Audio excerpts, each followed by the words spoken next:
ప్రభువును రక్షకుడైన యేసు క్రీస్తు అతి శ్రేష్టమైన నామాన్ని బట్టి ఉదయకాల దైవ సందేశాలు అనే కార్యక్రమాన్ని వింటున్న దేవుని బిడ్డలైన మీకు ప్రత్యేకంగా వందనాలు తెలియజేస్తూ ఉన్నాను. జీవితంలో కొన్ని సమస్యలు మనల్ని వెంటాడుతూనే ఉంటాయి.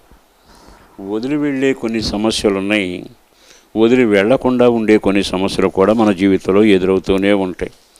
సమస్య మనల్ని ఎంతవరకు నడిపిస్తుంది? ఒక వ్యక్తికి కుష్ఠరోగం సంక్రమించింది. ఆ రోజుల్లో కుష్ఠరోగిని ఇళ్లల్లో ఉండనిచ్చేవాళ్ళు కాదు, ఊరు బయట నిలబెట్టేవాళ్ళు. ఆ భోజనాన్ని కూడా దూరంగా ఉండి విసిరేవాళ్ళు. ఓసారి యేసు ప్రభు ఆ మార్గాన వెళుతూ ఉండగా కుష్ఠరోగి ఊరి వెలపల గట్టిగా కేకలు వేస్తూ, దావీదు కుమారుడా, నన్ను కనికరించవా అంటూ కోరుకున్నాడు. ఆయన ఒక్క క్షణం అలా చూచాడు. అతడు కుష్ఠరోగి ఇంటి నుండి వేరైపోయాడు, బాంధవ్యాలు తెగిపోయాయి, ఒంటరిగా మిగిలిపోయాడు.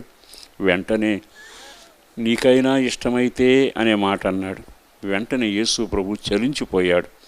కారణం ఏమిటో తెలుసా? భూలోకంలో ఉన్న మనుషులకి ఒకరంటే ఇష్టం, మరొకటంటే ఇష్టం అయి ఉంటుంది. కానీ నా దేవుడు ఎంత ప్రేమ జాలి కలిగిన దేవుడు అంటే ఎవరినైనా ఇష్టపడుతూ ఉంటాడు.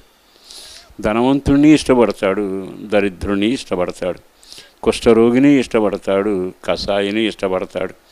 భయంకరమైన పాప ఊటగా మారిన వ్యక్తిని అసహించుకోకుండా ఆయన ఇష్టపడుతూనే ఉంటాడు. మార్క్స్ వార్త 1వ అధ్యాయములో 41వ వాక్యాన్ని నేను చదువుతున్నాను.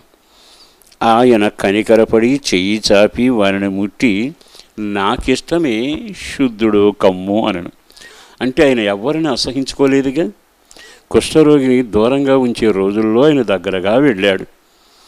ఈ రోజున నీ సమస్య పెద్దదై నీ వారికి నువ్వు దూరంగా ఉన్నా, రోగమే కానీ, పరిస్థితులే కానీ, దరిద్రతే కానీ, జీవితంలో సమాజం నుంచి నిన్ను దూరంగా తీసుకెళ్ళి సమాజం వారి నిన్ను విలువ లేకుండా చూసినా, పలకరించే వ్యక్తులు లేకపోయినా, అందరూ వెలివేసినట్టు అనిపించినా, నా కర్మ అనుకుని వేదనలతో నీ ఉన్నా, నా దేవుడు నీకు దూరంగా ఉండేవాడు కాడు.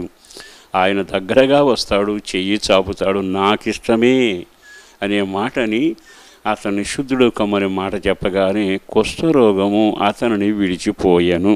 ఎంత చక్కని మాట అండి. ఈరోజు ఎన్ని సమస్యలతో మీరున్నారు. రోగమే కానీ, పరిస్థితుల ప్రభావమే కానీ, ఒకవేళ ఇంకా ఇతరత్ర మొండి సమస్యలే కానీ, ఏదైనా కానీ, ఒక సేవకుడుగా నేను చెప్పగలిగింది, సమస్యలు నిన్ను వేరుగా తీసుకెళ్తున్నాయి, ఊరు బయటికి తీసుకుని వెళుతున్నాయి.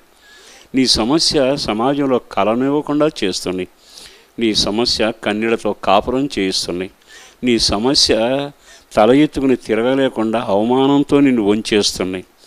ఎందుకో ఈ శుభవేళ నా ప్రభువును బట్టి బ్రతిమలాడుతూ చెబుతున్నాను సహోదరులారా, మన దేవుడు మన సమస్యలను చూస్తాడు, మనల్ని చూస్తాడు. ఆయన వెంటనే చెలించిపోయి కనికరం చూపగలిగినవాడు.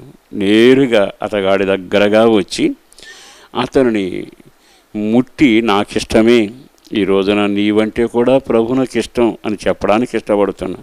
ఒకవేళ వ్యసనాలలో ఉన్నా, భయంకరమైన నష్టాలలో ఉన్నా, ఎవరు కూడా నిన్ను ప్రేమించలేని పరిస్థితుల్లో ఉన్నా, అస్తవ్యస్తంగా నీ బ్రతుకున్నా, నా దేవుడు అసహ్యపరడు.